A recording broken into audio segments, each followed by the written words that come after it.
Good morning, good afternoon, good evening, depending where you are.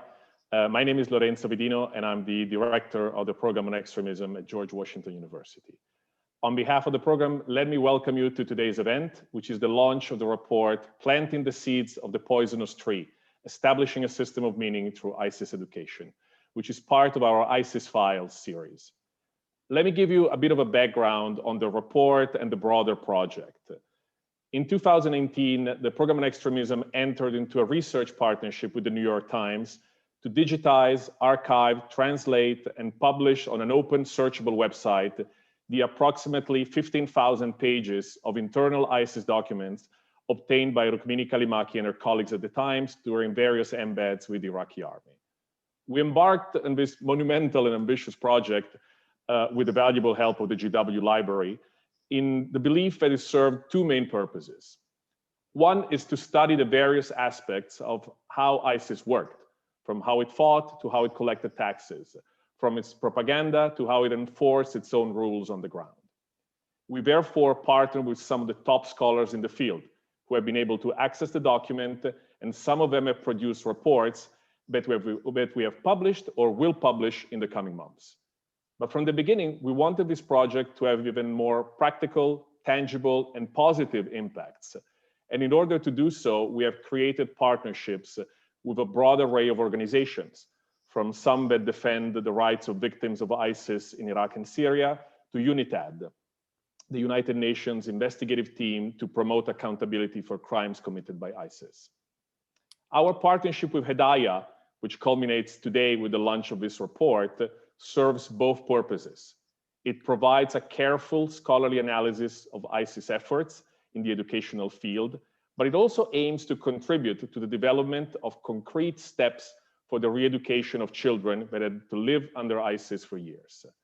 I cannot think of an organization with more experience than Hedaya to work on such a delicate issue, and we are delighted to have been able to partner with them on this project. Now, before letting the authors of the report speak, we have some opening remarks from representatives of some of the entities that supported the work. We will then have remarks from Hedaya's Executive Director, His Excellency Ahmed Al-Qasimi. So without further ado, let me first introduce His Excellency Herbert Scheibner, who is the President of the European Institute for Counterterrorism and Conflict Prevention. Your Excellency, the floor is yours, please. Thank you, Lorenzo. Good morning, New York. Good afternoon, Vienna and Madrid, and good evening, Abu Dhabi. First of all, I would like to thank Hedaya for inviting ICTP to participate in this very important project. ICTP is a think tank for counterterrorism and conflict prevention based in Vienna. So therefore, I greet also my team in Vienna and thank especially to our research coordinator, Miriam Hunyadi, for her great contribution to the project. Children are the future of every society. So beautifully, it says in many speeches, mostly nice words, but sometimes only few action. But in a globalized world, crises affect us all, no matter where they take place.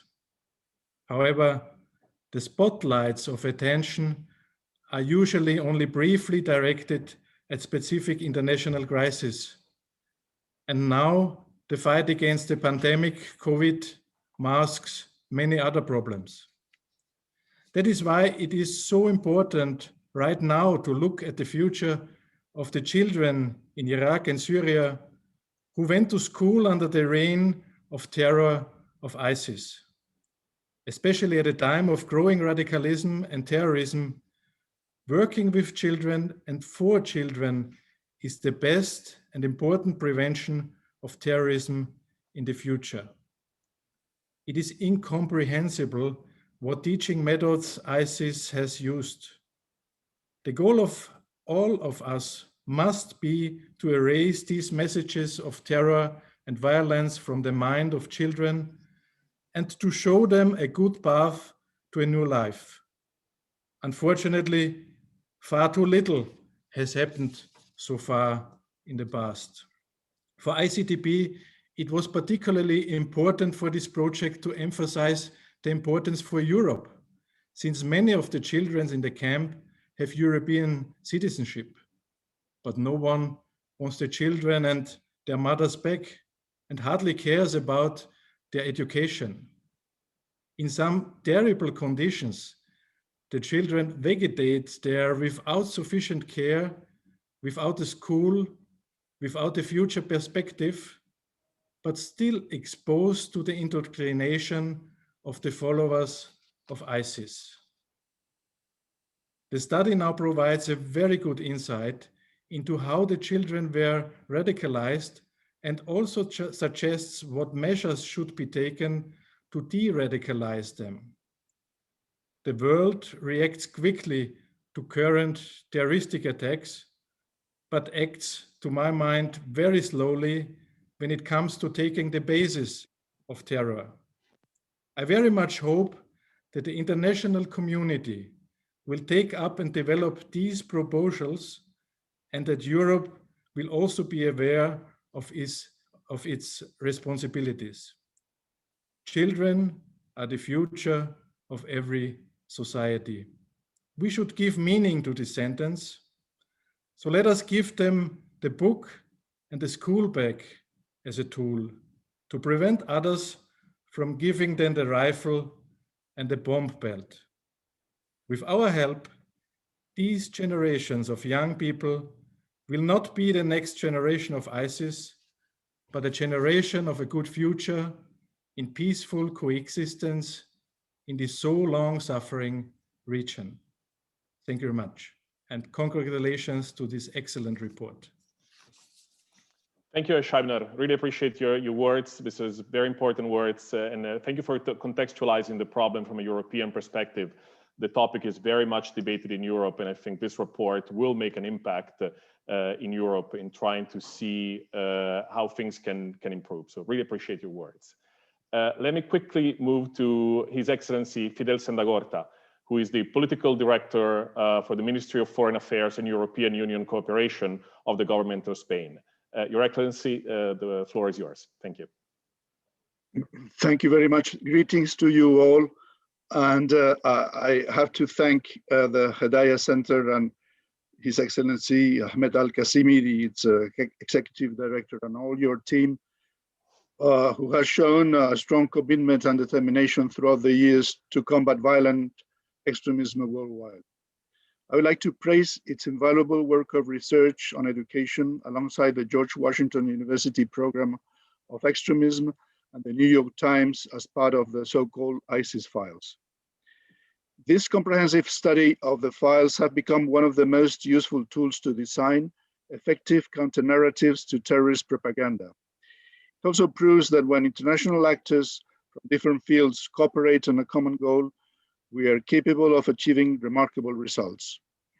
Unfortunately, terrorism will continue to be one of the most serious threats to international security.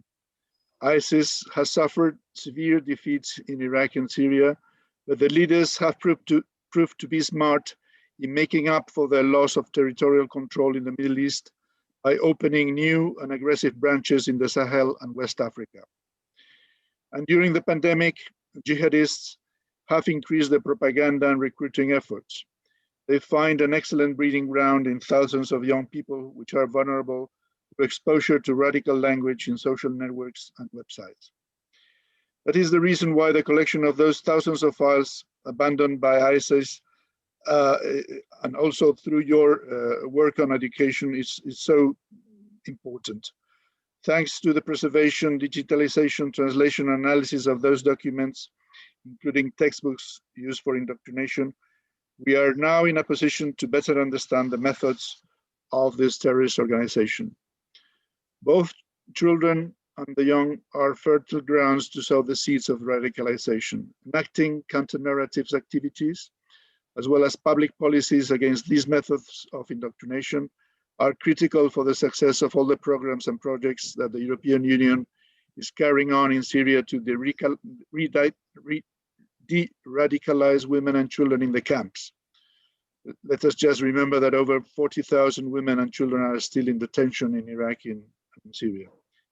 This situation is, of course, a matter of great concern for all governments whose nationals are held in those camps. Spain is also a member of the Strategic Communication Working Group of the Global Coalition to defeat ISIS, which, as you know, also works in this field of activity.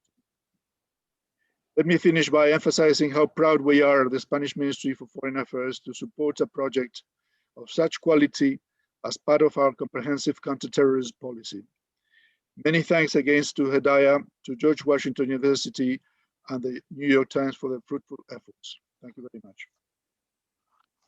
Thank you very much, Mrs. Santagorta. Really appreciate your words. This is very important. And again, for contextualizing the problem and the project. And I think the importance of counter narratives, it's something that throughout the project, of course, in this report with Hedaya, but also in other reports, it's something that was always front and center in the work that we've been doing. We need to know what ISIS was saying to then counter its appeal and its message.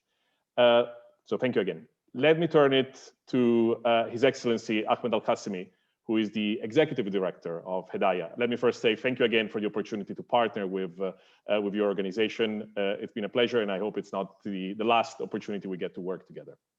Your Excellency, please. Thank you, Lorenzo.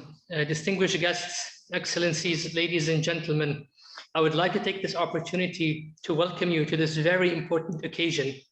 We are here today to launch Hedaya's analysis and findings derived from the ISIS files, a series of documents obtained following ISIS's expulsion from Mosul, while providing particular insights on ISIS educational curriculum and method of indoctrination. The threat of ISIS ideology continues to expand and to target a new audience. The indoctrination and recruitment of children has now become ISIS's weapon of choice. ISIS's focus on recruiting and indoctrinating children serves a very specific focus: to train children in order to kill and be killed. What we will see today in our report, titled Planting the Seed of the Poisonous Tree, Establishing a System of Meaning Through ISIS Education, is only a glimpse of ISIS's barbarism.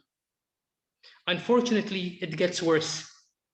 ISIS puts this indoctrination and educational strategy into practice by forcing children themselves to conduct actions of executions and beheadings against those held captive under ISIS rule.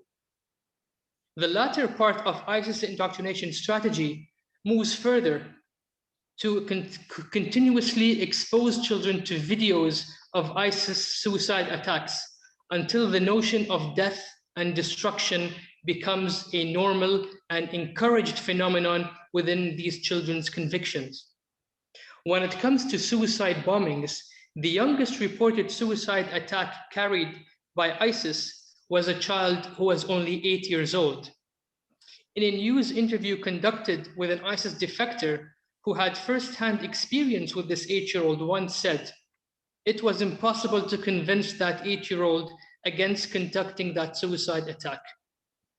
This, ladies and gentlemen, is how powerful ISIS's indoctrination has become. Therefore, the military defeat of ISIS is simply not enough to counter terrorist ideology.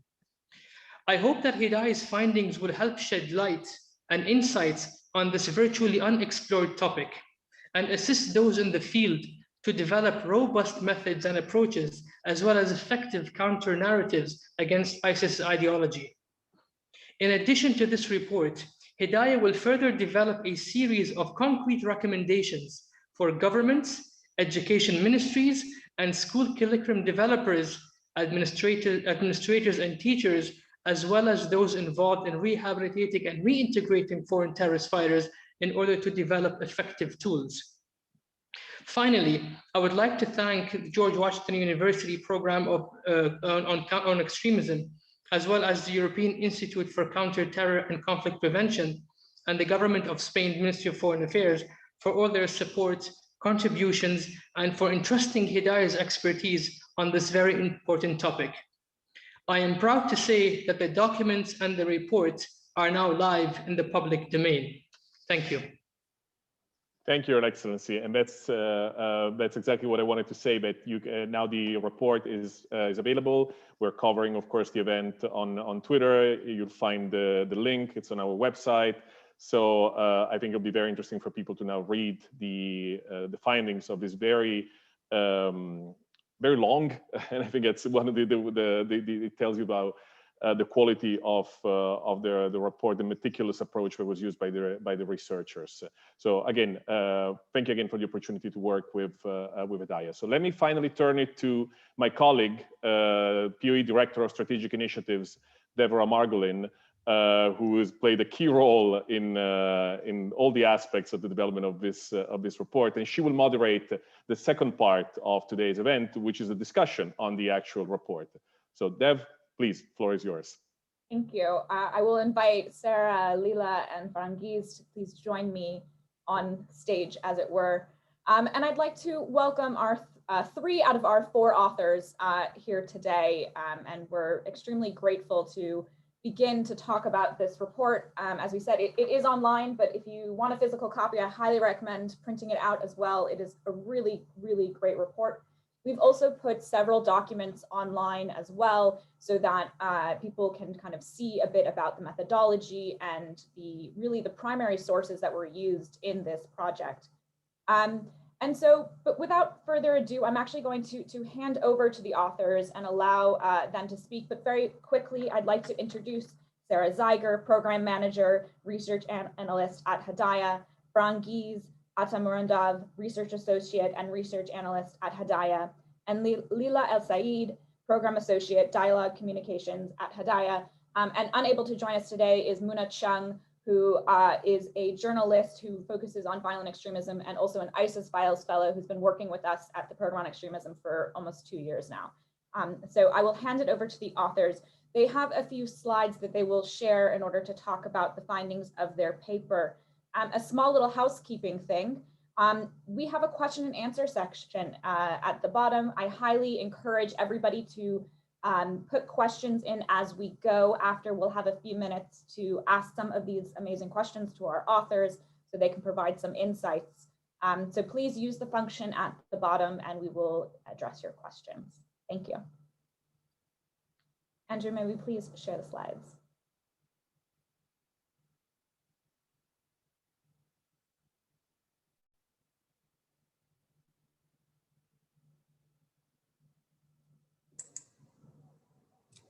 Great. Well, thank you very much, Deborah, for the kind introduction, and good morning, good afternoon, everyone.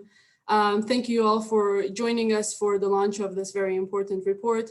I would like to also thank my co-authors, Sarah Zeiger, Laila Sayed, and of course, Mona Chung, who unfortunately was unable to join, however, has contributed greatly to this report. Next slide, please. So the project background was already extensively discussed in the opening remarks, so I'm not going to go too much into that. So next slide, please. However, I would like to thank our partners at the European Institute for Counterterrorism and Conflict Prevention, as well as thank the government of Spain for their generous sponsorship of this project. Next slide, please. So jumping into the actual project, in partnership with GW Program on Extremism, Hedaya transcribed, translated, and analyzed 29 textbooks and 40 additional files. And as part of those additional files, there were some homework assignments, letter and administrative documents, as well as exam rules and test scores. So in total, all of these documents mostly were in Arabic language. However, there were 4 documents that were in English. So the documents were collected between 2016 and 2017 in Ninwa province in Iraq, from a school, an orphanage, and a home of an ISIS fighter. And the material that was collected actually dated between 2014 and 2016. Next slide, please. So the main research questions used to analyze these materials were, so what are the main narratives, values, and themes existing in ISIS textbooks that are aimed at children? and what are the mechanisms utilized by ISIS to educate and indoctrinate children. Next slide, please.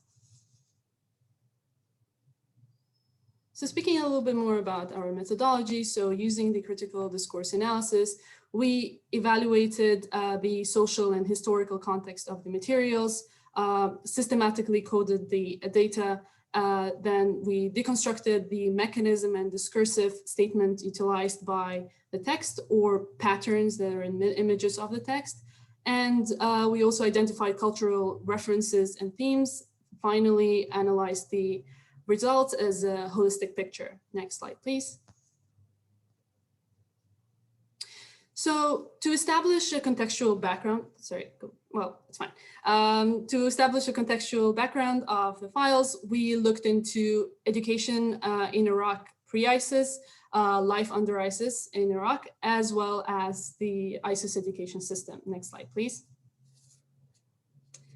So starting off with education in Iraq pre-ISIS, according to data dated to 2012, showed that access to education between girls and boys was actually relatively equal, with 53% of boys and 45% of girls actually graduating from secondary school. The current curriculum was actually instated in 2003, which is basically post-Saddam era, with the help from and support from the international community, such as the UNESCO. Actually, as per Iraq's constitution, it was a guaranteed right of an individual to receive education in their mother tongue, hence why textbooks and schooling was available in Turkish, Arabic, and Kurdish. Education in Iraq was free of charge, and the way it was split up is in the following way. So the first 6 years of primary mandatory education, after which in the 7th year of school, children were segregated. And in the last 3 years of their high school, children were split into either going through the vocational training or receiving general education. Next slide, please. So now looking into life under ISIS, reports from defectors suggested that expectations that were set out by ISIS were not met, and ISIS government actually failed at providing basic services to its citizens. Unemployment as well as taxes and fees rose, and furthermore, prices on basic goods also increased, with prices on gas, for instance, increased by 8 times in specifically in Mosul. At least this is where the data is coming from. It increased by 8 times, and forcing a lot of people to switch to wood as a main source of energy. Women were subjected to strict laws, which were regulated and imposed by Al-Hisba, which is basically the morality police. And when looking into the life of girls, for instance, under ISIS control, so of course, one of the main aspects was that girls were forced to get married at a young age. But of course, there's a lot of reports and other findings that cover this part. Looking into the medical sphere, so medical staff was already under resourced before ISIS. However, under the ISIS rule, the situation got exacerbated with the medical facilities left highly understaffed and as well as under-equipped. And finally, looking into the life of children. So of course, they were reported to have gone through a lot of trauma and exposure to violence, whether it was their direct involvement in violence or simply witnessing.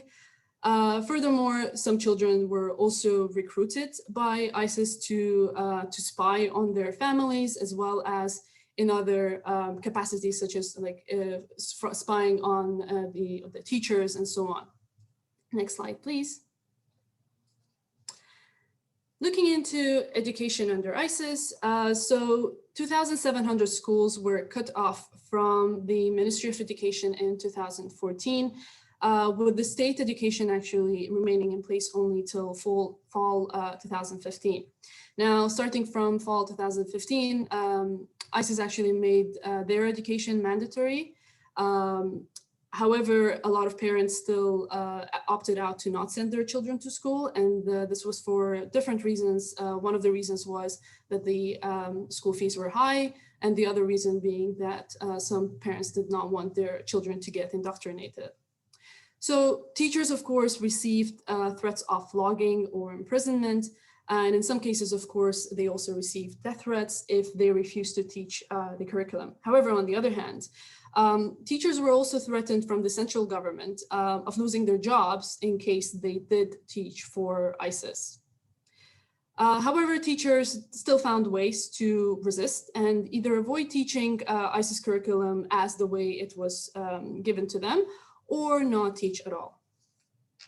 Now, the last point that's mentioned on the slide, while research shows that not a lot of children actually were exposed to the ISIS curriculum or did not attend schools, it, however, provides us a glimpse of what ISIS was building and envisioning for the future of its caliphate. Next slide, please. So here you can actually see a list of subjects that were approved and taught under ISIS education, noting subjects such as history of Islamic world and geography of Islamic world, which are basically ISIS's version of the normal geography or history classes or subjects that you would receive in normal schools, which actually, next slide please, ended up on the list of canceled subjects, along with subjects such as arts, music, psychology, literature, and of course, Christian religious education. And the reason why they canceled the subject was because they were viewed to go against what ISIS propagated worldview and understanding. Next slide, please. So as we analyze these materials, we saw the use of applying what Harora Ingram calls a competitive system of meaning as a basic framework of understanding, which helps explain how meanings were internalized and used to create new realities and perceptions for those following, in this case, ISIS. So of course, ISIS leveraged education to instill norms and values and meaning in children who, of course, acted as essentially blank slates that could easily fall under influence and could easily be affected by this ideology. Now, it is important to highlight that each component of these meanings are not necessarily or inherently dangerous on its own, but in a holistic composition, they can be used to create identities, dehumanize the other, and justify the use of violence. So this is it from my side, and I will hand over now to my colleague Laila, who will start off with covering some of the preliminary findings from our materials. Thank you very much.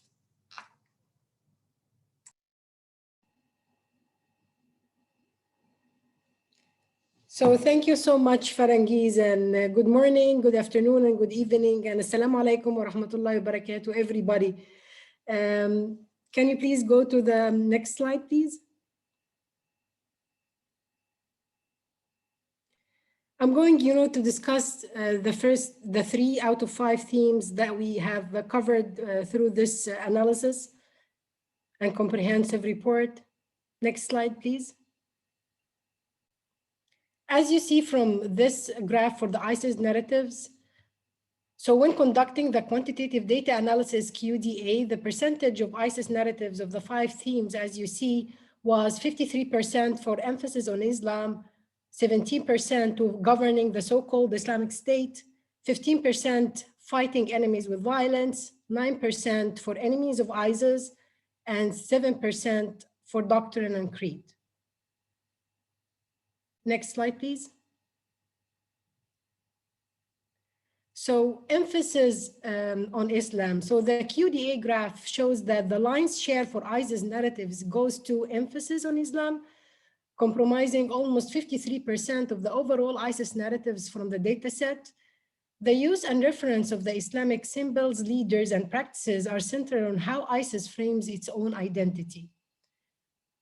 Also, God, the term and the word God, and also the names of God was the most frequent word mentioned in all of ISIS textbooks and background documents in this data set.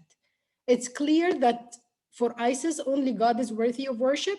This was highly reflected in ISIS educational curricula and textbooks, not only in the Islamic textbooks, but also in the non-Islamic ones. In the textbooks, there was a significant reference to Quran, Hadith, and pillars of Islamic practice, such as prayer, zakah, fasting, and Hajj. And compared to previous studies of ISIS propaganda, the emphasis on Islam has a heavier focus in education texts. Linking to ISIS' competitive system of meaning, as mentioned earlier by Ferengis, the extensive reference to religious text is used in creating a sense of identity for an in-group to identify to it. ISIS uses a propaganda technique of transfer, where ISIS brands its narrative with the spiritual relevance of Islamic symbols in order to attempt to give itself credibility. The use of the transfer technique increases the potential attractiveness to ISIS brand and narratives. Next slide, please. This quote you see right now explicitly states ISIS' vision and was mentioned in every general introduction to the 29 textbooks from the dataset. ISIS stated its vision that the textbooks were developed according to a clear vision that's not an Eastern or Western one, but Quranic and prophetic vision. The traditional sources of Islam, Quran and Hadith, are critical to the development of ISIS educational curricula. Next slide, please.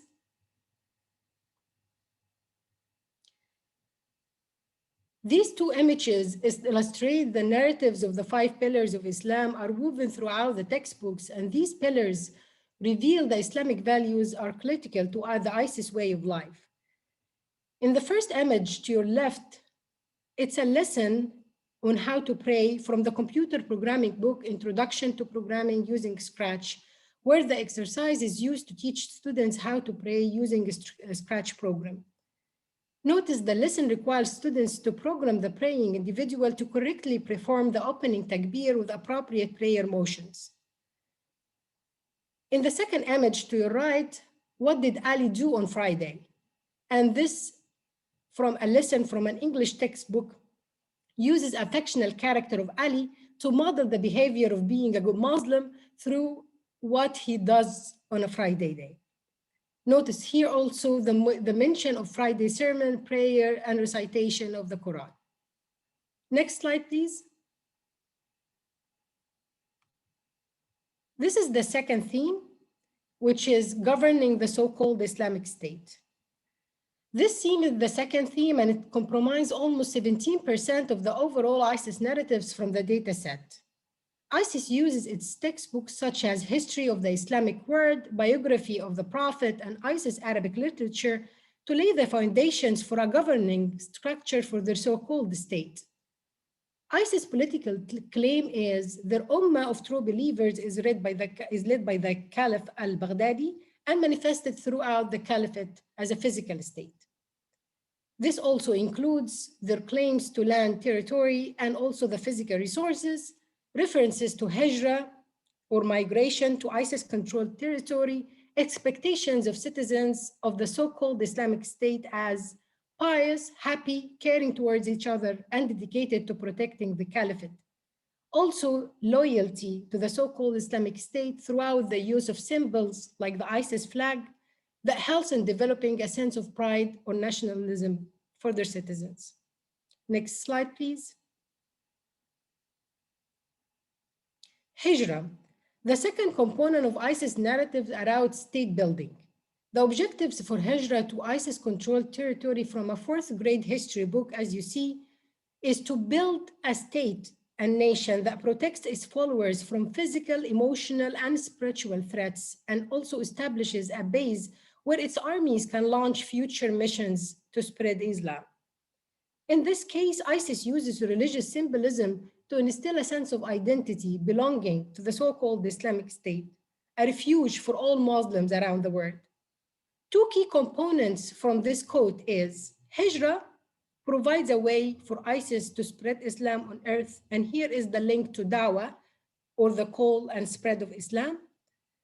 The second is gathering mujahideen or fighters and preparing armies suggests that this is to be done violently and through jihad struggle. Next slide, please. This is a map of the Islamic words from Geography of the Islamic World for the second intermediate grade. This map is a clear evidence of how ISIS polarizes the Islamic world in contrast to the rest of the world. Again, the us versus them. The white color actually defines the countries where there is an increased number of Muslims. And basically, like this underlines ISIS hypocrisy as majority of the attacks are conducted in these countries where most of ISIS supporters live. The black colors are for the countries where there are an increased number of kuffar or infidels are lurking around. Also, this is used to justify more violence against the rest of the world. Next slide, please.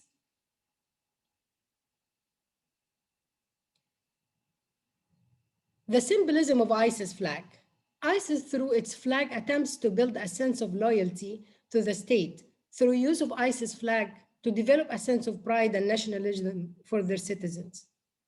As you see from the top left corner, the teacher is pointing to the flag. Next slide, please. The third theme, doctrine and creed.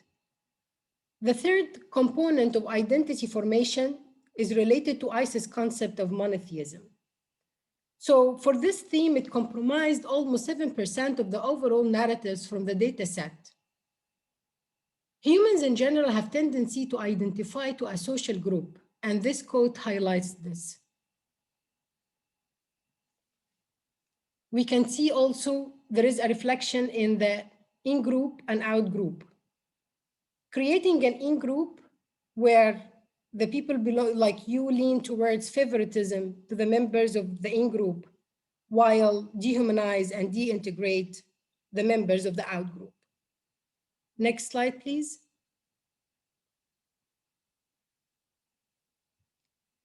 This quote is from an Introduction to Muslim Creed textbook.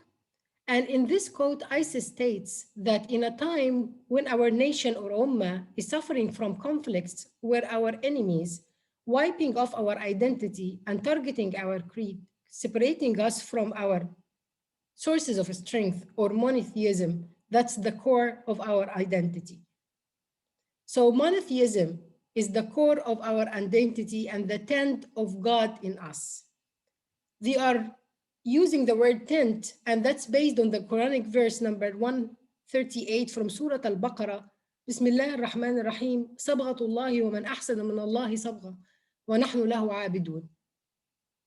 And say ours is the religion of Allah, and who is better than Allah in ordaining religion, and we are worshippers of Him. This slide provides ISIS interpretation of the Islamic doctrine and creed as a critical component to its competitive system of meaning, particularly the interpretation of Tawheed or monotheism, to construct its own identity in relationship to the other and distinguish itself as the only manifestation of Islam. Clearly, ISIS polarizes the discourse, drawing the line between us, the monotheists, and all the others, the enemies. Next slide, please. This is a cover for English for the Islamic State, Book 1. And ISIS takes its extreme interpretation of Tawheed or monotheism as a reaction to concepts and groups that it opposes, linking Tawheed to its survival, where war is not only warranted, but required against its enemies. Thank you so much. And now handing it to my colleague, Sarah Zeiger. Thank you very much to both Farngiz and Laila for their insights so far. And also I want a special thank you to Muna, who is not able to join us as a co-author on this report. So you can go ahead and go to the next slide. Now that we've seen the first three themes that Laila described, which focus on constructing the in-group narrative in ISIS' sense of identity, I now want to turn to the way in which ISIS constructs their out-group narrative and their call to action, which includes violence. These are two critical components of that competitive system of meaning that ISIS is trying to establish. So this theme is about how ISIS describes its various enemies, which constitutes approximately 9% of the ISIS narrative in the textbooks. ISIS uses words associated with a couple of different concepts. So for example, polytheism or shirk, disbelief, such as kafir, kufar, hypocrisy, so munafiq, apostasy, murtad, murtadin. And they also refer to Shia as rejectionists, so rafidi, rawafid, and derogatory language towards Christians and Jews, as well as references to specific countries in the West and in the East, such as the US and Iran. So the use of this language is intended to distinguish themselves from all the other groups that they do not consider to be part of their so-called Islamic State. Next slide, please. So when ISIS refers to its enemies, it also uses polarizing language that dehumanizes them. So the example on the slide here that's in bold, you see that polytheists are to be treated with animosity and hated. ISIS also claims that their enemies are actively attacking them. We saw an example earlier from the Doctrine and Creed slide, but as another example, in the geography of the Islamic world textbook, the control of oil trade is characterized, and I quote, as a Crusader, Jewish, and Rafidite competition to eradicate Islam and to simultaneously control the wealth of Muslims. Next slide. The second example of this theme here you see is from a computer programming textbook in an exercise called Hunting the Apostates Challenge. This computer programming exercise suggests that the apostates are the enemies and that they should be dealt with violently. So this is a good transition for a representation of both the characterization of the enemy and to the next theme, which is ISIS's suggested response. Next slide. The last theme is with respect to ISIS's call to action, what to do about the enemy, which is to fight violently against them. Up until this point, we have mentioned how ISIS has dehumanized the enemy and created a situation in which it seems like the enemy is attacking their core values. And so using that logic, ISIS claims that violence against its enemies is not only justified, but required. And this theme makes up approximately 15% of the ISIS narrative in the textbooks. So ISIS refers to violence in a few ways. First, through the promotion of violent jihad, and to note that we're not taking this out of context here. It's always mentioned in the context of war and fighting the enemy, and it's not mentioned in the sense of an internal or spiritual battle. There are many exercises and lessons in the textbooks where weapons are mentioned. History and literature also include graphic descriptions of events and present Islamic history only through the lens of war. There's also normalization of violence by incorporating images of weapons seemingly randomly throughout, as we'll see in the following slides. Next slide, please. So this is an example from a literature textbook. This poem describes the battlefield, mentioning how the heads of the enemies were put up on spears and that the flesh of the foes were used to make raptors.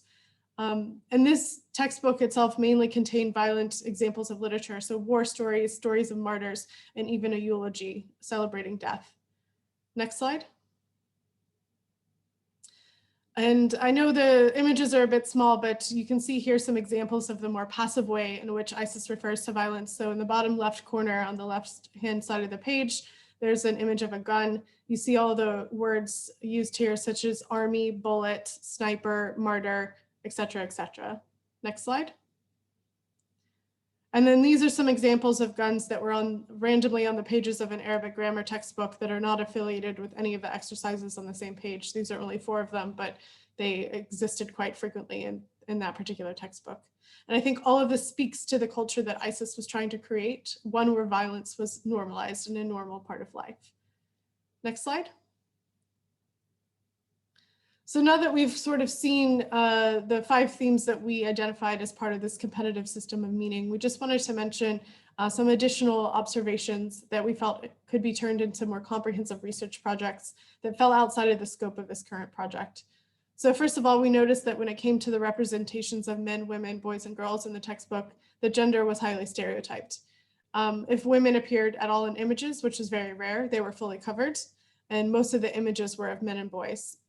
Women were also usually referenced in their passive roles, so such as wife, mother, nurse, in the kitchen.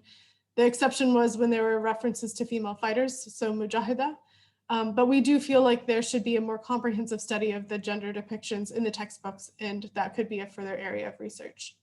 We also noticed a pattern related to how ISIS encouraged the concept of brotherhood and made references to how Muslims should treat each other, but the precise way in which this was carried out in the textbooks needs some further explanation and exploration. And finally, one thing we also noticed that in many images, the eyes of people and sometimes animals were blurred out. And likely this is with reference to a hadith, one that is sometimes considered weak, that says the angels do not enter a house in which there is a picture, a dog, or one who is defiled.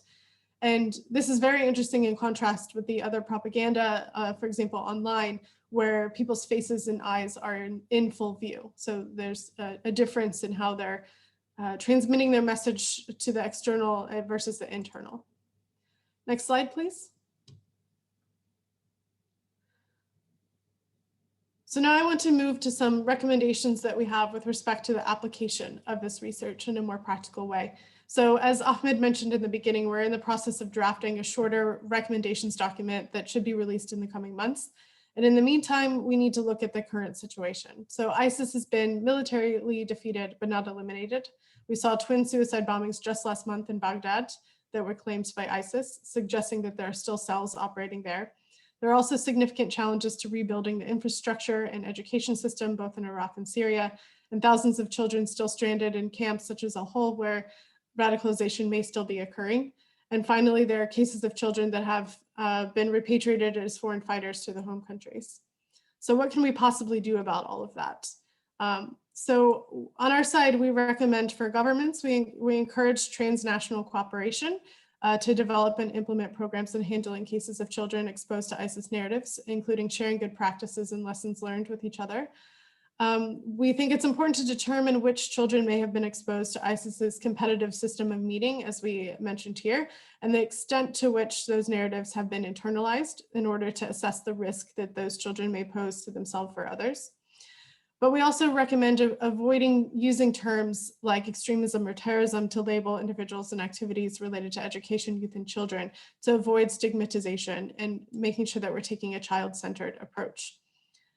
Still, we think it's important to generate public awareness on the topic, including providing forums for public debate regarding potential concerns of the community addressing these issues.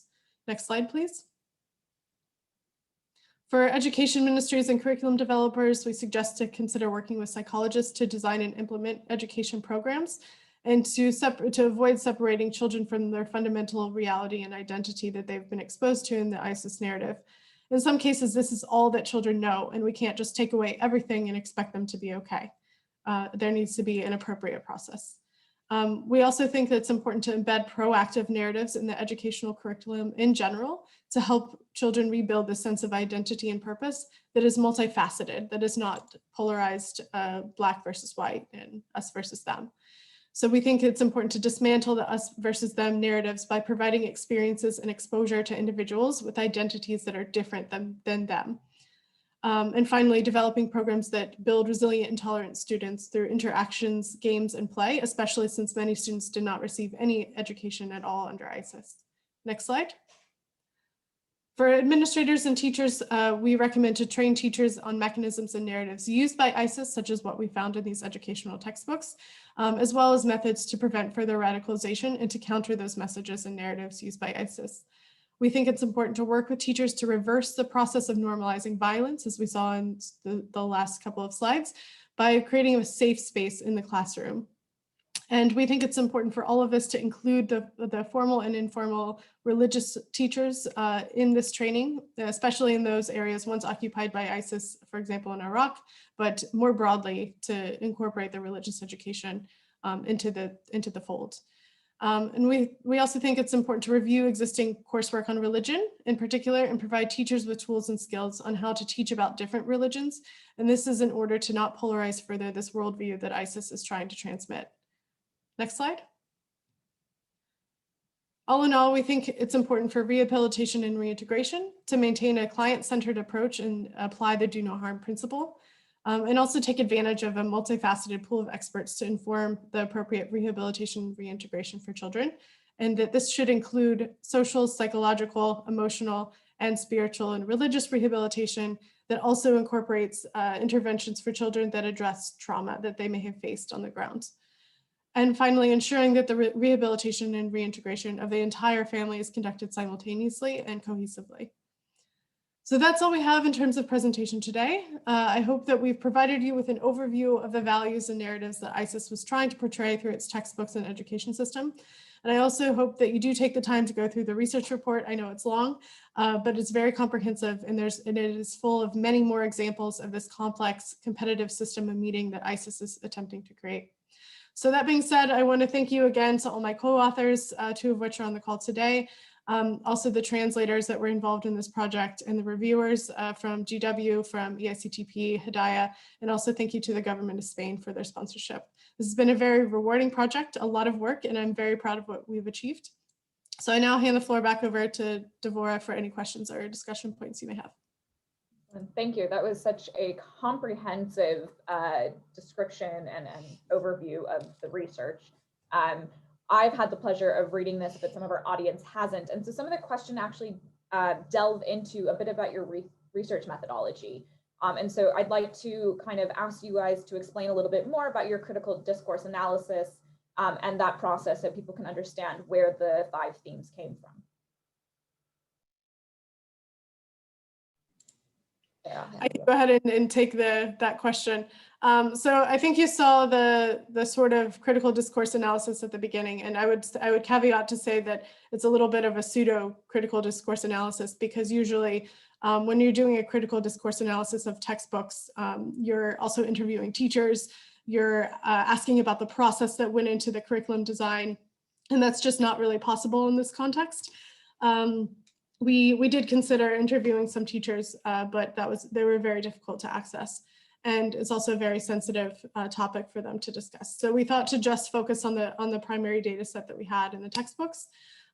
So after we did sort of a contextual analysis of what we knew was going on the ground in terms of education under ISIS, we then coded the documents based on sort of some key themes that we grouped together based on keywords. So we kind of did a keyword analysis and then said, okay, these are the recurring patterns of words. How can we sort of form these main themes out of those? And when we did the final cross-check of coding, we essentially coded by sentence. So for example, if the words Prophet and Muhammad came up in the same sentence, as it very frequently does, it's not coded twice, it's just coded as one time, emphasis on Islam. So trying to take into consideration sort of a broader context. And what that essentially did was we don't see the themes as in respect to the broader text, but we do see the sort of the breakdown in terms of percentages as related to the ISIS narrative itself. So this is sort of the message that ISIS wanted to achieve through its educational textbooks. These percentages are representative of that proportionality. Yeah, I think that's very interesting. As you can see, the in-group versus out-group. The in-group is about 75% of the overall narrative, and the out-group is about 25%. So I think that was very fascinating. So one of our questions is, after the analysis of the ISIS files documents, which educational technique is used for indoctrination of ISIS children was exceptional or different? See the author's thinking. Yeah, that's a good question. I know, Lila, you did a little bit of digging on this in particular. I noticed you were digging into some of the guidance questions that the textbooks had for teachers. Do you want to take that question?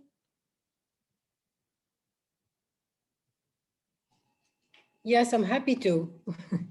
So would you mind repeating the question again, Devorah, if you don't mind? I'm on mute. So the question is, what educational technique is used for indoctrination of children by ISIS was exceptional or different?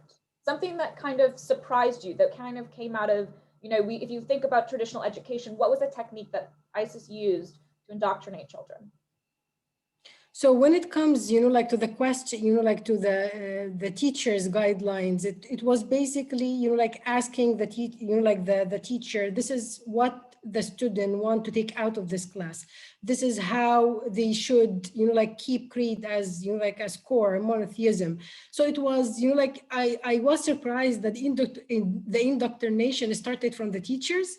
So I'm not, like surprised, for this to, to also to be taken to the students.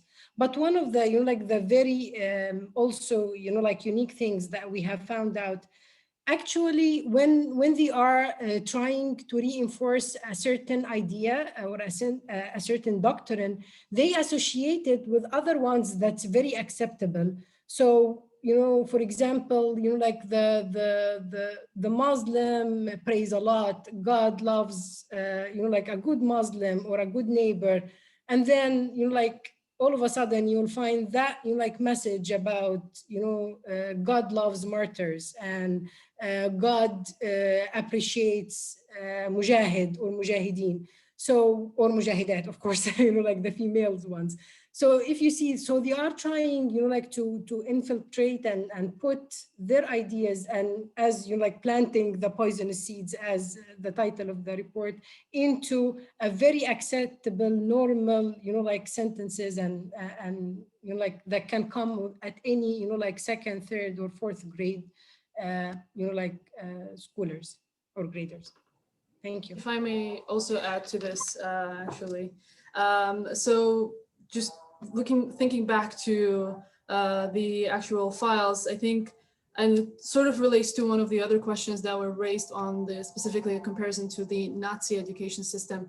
But we did see, a similar technique used by ISIS in sort of using their ideology and embedding their ideology in the education. So whether it's geography, and as Laila mentioned, they sort of readapted geography to how they perceive it. So completely canceling out whatever everyone else in the world is basically taught, and giving their own take on it. The other part that I found interesting was how they subtly would embed some of the images into the curriculum. So some of the ones that we already saw today in the presentation was, for instance, for the indoctrination, there was a, where is the flag? And then the flag is actually the ISIS flag. So again, it's like a very subtle way of indoctrinating and putting through their ideology.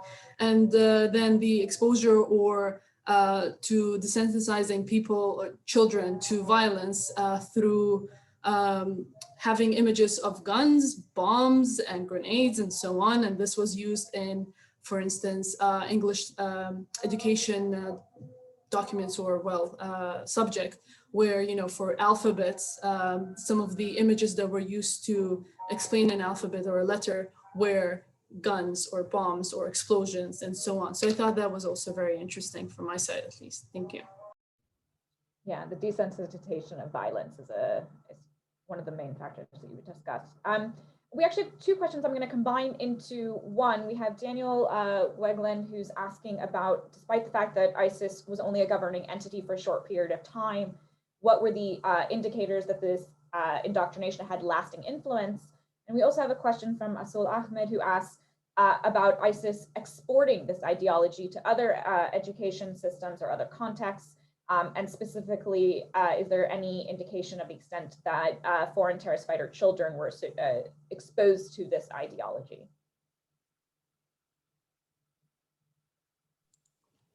Well, I suggest on the first question, I think, Farngiz, I don't know if you can everyone hear me? Because I think my internet connection is not very great. We can hear you. Yes. Okay, so I think there's also a question of how it relates to the Nazi education system. So maybe you can take that question. And then I maybe can take the second question with respect to exporting to other contexts. Yeah, so I mean, I sort of touched upon this in my first answer that, when we looked into the Nazi education system, we looked more into the comparison of how they used or leveraged education to embed their indoctrination and their ideology in education. However, unfortunately, we cannot really tell, how these children, how long the lasting effects of such indoctrination will be on children.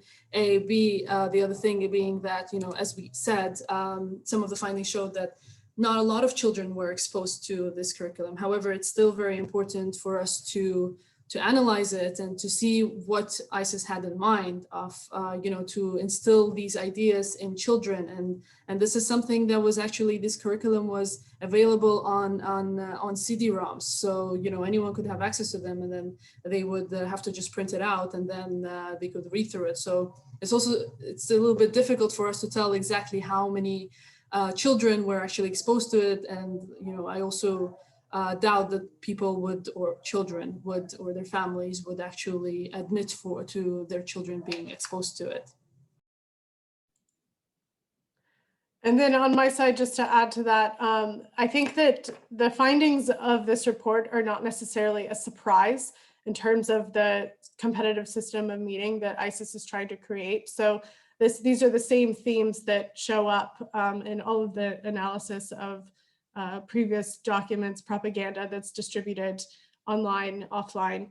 I think what maybe is slightly different is the composition of the documents. And I think more emphasis on the in-group narrative and more emphasis on trying to affiliate their narrative with Islamic concepts and symbols is much stronger in the educational documents than it has been in sort of the propaganda documents that have been circulated online, where there's a less focus, but still a fairly heavy focus on violence.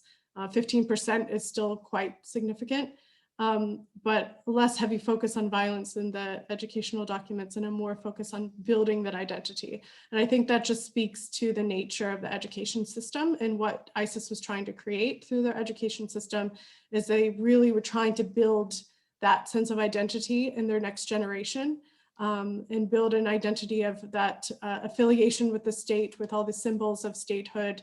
And in the end, they didn't succeed because their education system was dismantled when they were defeated. But I still think it speaks to their future vision, and we shouldn't take that lightly, because if ISIS is able to gain strongholds again, or to gain strongholds online, virtually, these are the sorts of risks that we're facing. We have a question from Gina Vale, who says, in my own research, I found educational pamphlets designed for parents, especially mothers. My question just disappeared. Sorry. Andrew, you hit yes too quickly. There we go. Sorry. Especially mothers, to indoctrinate their children. Did you find any document designed for private or informal education? If so, how did these narratives compare to formal textbooks or materials? So I think what I already also mentioned, and again in my previous answer, about the curriculum actually being available on CDs. So there was no evidence to support this, at least, but in my understanding, and I would think that it would easily be available for someone to print out and to actually teach their children at home, especially as Lila also highlighted during her session. There were actually instructions for teachers. So there was no reason why, similarly, these mothers or whoever was teaching these children couldn't have done so in private. Excellent, thank you. I had my own question. So I, obviously got to see the documents and read this paper and talk to you all about this process and your thought process. But I wanted to know, of the files you had access to, what do you think provided the most insight into kind of the ISIS indoctrination system and their system of meaning? And that answer might be different for each of you, so feel free to all take a stab at that. On my side, I think the document that stood out to me the most was the geography of the Islamic world, because it really, I think it showed the polarization. You saw the map, but throughout it really emphasized this us versus them, this sort of disagreement between the so-called Islamic world and the rest of the world, and polarized, characterized the enemy as attacking the in-group that was, they said were the they were under attack as Muslims.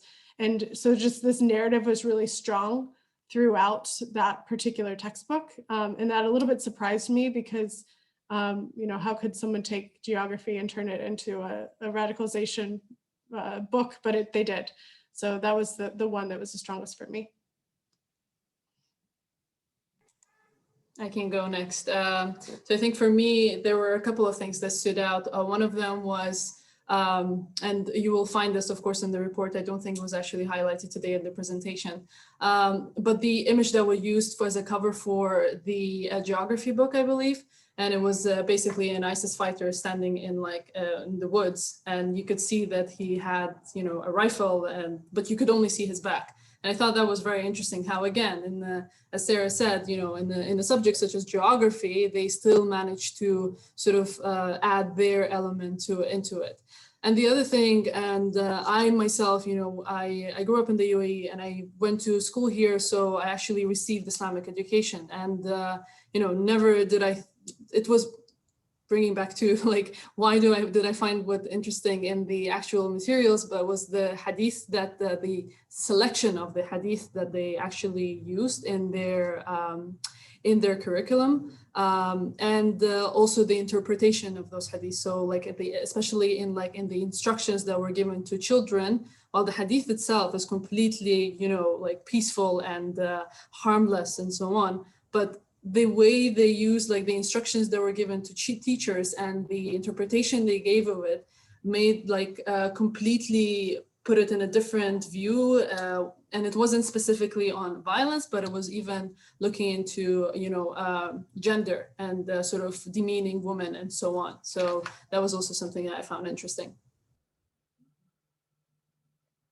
Leila, do you have any that you'd like to know? For me was, you know, like the biography of the Prophet, the way, you know, like, because, you know, like as Farangis, I grew up in Cairo and, you know, like I also, you know, like received the Islamic education, and the way they had reduced all what we have been taught about the Prophet, his perseverance, his prophethood, you know, all these beautiful, you know, like lessons that we learned about him growing up.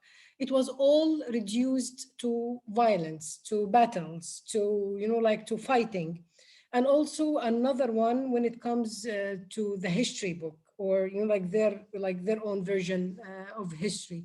Again, you know, like that beautiful history was reduced to only, you know, justifying that, you know, compared the Medinan, or like when the Prophet migrated to Medina, and like the status and how, you know, like the Islam was spread and the expansion of the Islamic nation and so on and so forth was only, you know, like for legalizing jihad. So everything is being, you know, like quote in a different, you know, like in a way that just leads to violence and justification of this violence, which is, you know, like very offensive, you know, like for Muslims, by the way, you know, like, because this is not how it should be, you know, like this is not how we were taught, this is not how we grew up, you know, like learning about, but, you know, that's, you know, like, that's it for me. Thank you.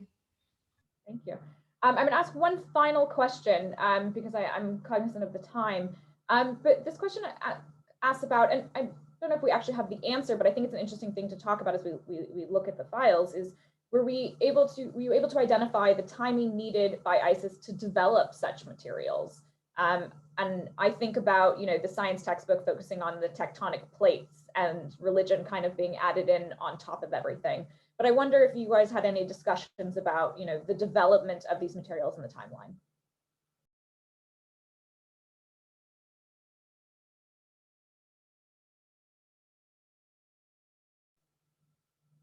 I think we lost Sarah. Farangis, did you want to address that? Well, at least from my experience, I don't think we really had any insight on how long it took them to develop this curriculum. But Sarah, Lila, if you have more insights into that, please do share. Well, the curriculum was, so saved by the bell, I managed to get my internet back and working. The curriculum was not immediately implemented. So there was a time gap between 2014 when, you know, ISIS started to take control of some of these areas. And then when the curriculum became permanent in 2015 or mandatory in 2015. So I would guess that it was around a year. And I do know that they tried to use the University of Mosul and asked certain individuals to create this curriculum for them. I do also know that there was some pushback based on some open source documents. So roughly, you know, they had to use the old Iraqi curriculum for a year before they were really able to take these documents and use them in what they tried to create of classrooms. Thank you.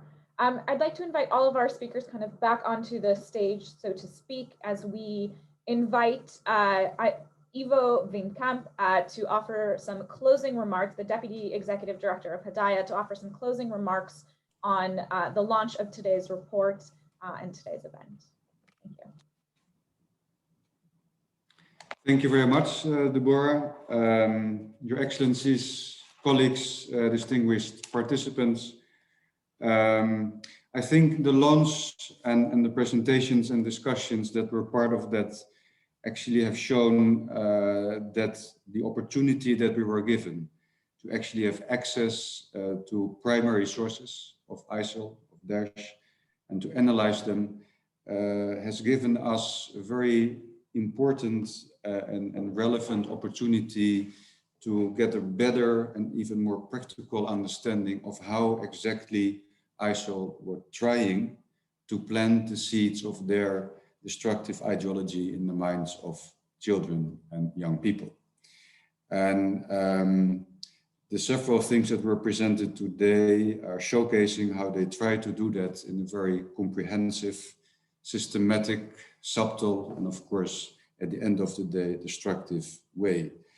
And I think it was also mentioned that maybe the main concepts that became clear, the main elements of the ideology that they are trying to put into the minds of these young people are not new as such, but it gave more in-depth practical insights on how they were actually doing that. With some new elements also added to our understanding of what they were focusing on specifically when it comes to their educational efforts. And I think these insights also have given us the opportunity to actually, as we will do, translate that also into practical suggestions, recommendations for not only policymakers, but I think equally important, of course, for those people who are working directly with the young children that we are talking about. For those who are returning, but let's not forget also for those children and young people who are still in the region and also still deserve our attention and support to actually deal with what they have been gone through. Based on that understanding, one of the things that I do want to highlight is that, of course, it gives us an opportunity to do something positive with what, at the end of the day, of course, is a horrible story in itself. And it can be used, as was mentioned, for educational purposes, for efforts related to rehabilitation, reintegration, I presume even for communication efforts. But I think that the core element, or at least one core element of that, looking at children and young people, that of course, it should be done with respect to them. And that respect can now even be translated in a more practical sense in terms of trying to understand what they've been gone through, how to use that in a way that I think will not end up in trying to force them to simply replace the identity that maybe they've built under the ideological educational system and the indoctrination of ISIL, not to simply force them to replace that with a new one, because it's part of their identity maybe now or how they were educated, but to find ways, I think as was mentioned in the presentation, to find suitable ways, respectful ways, to support them to build a sense of identity and purpose that is multifaceted. And of course, to also do that where needed, addressing the effects of trauma that they might also have suffered under the ideological indoctrination of ISIL through their education system. And with that, I want to actually keep it also short from my side. But of course, we cannot close without one more time thanking our wonderful colleagues and partners from the program on extremism, from the European Institute for Counterterrorism and Conflict Prevention.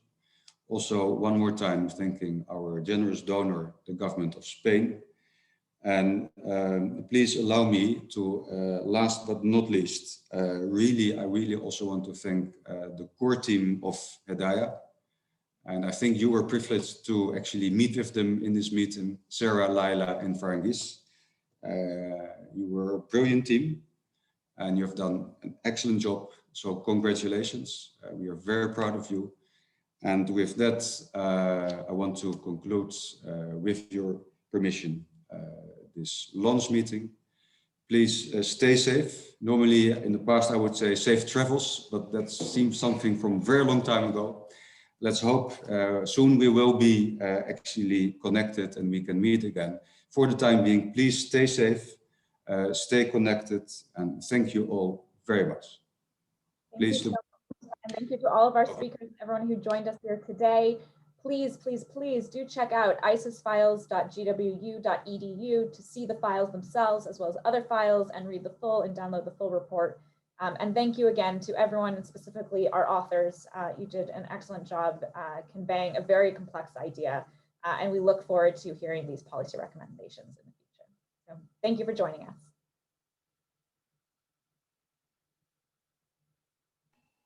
Thank you.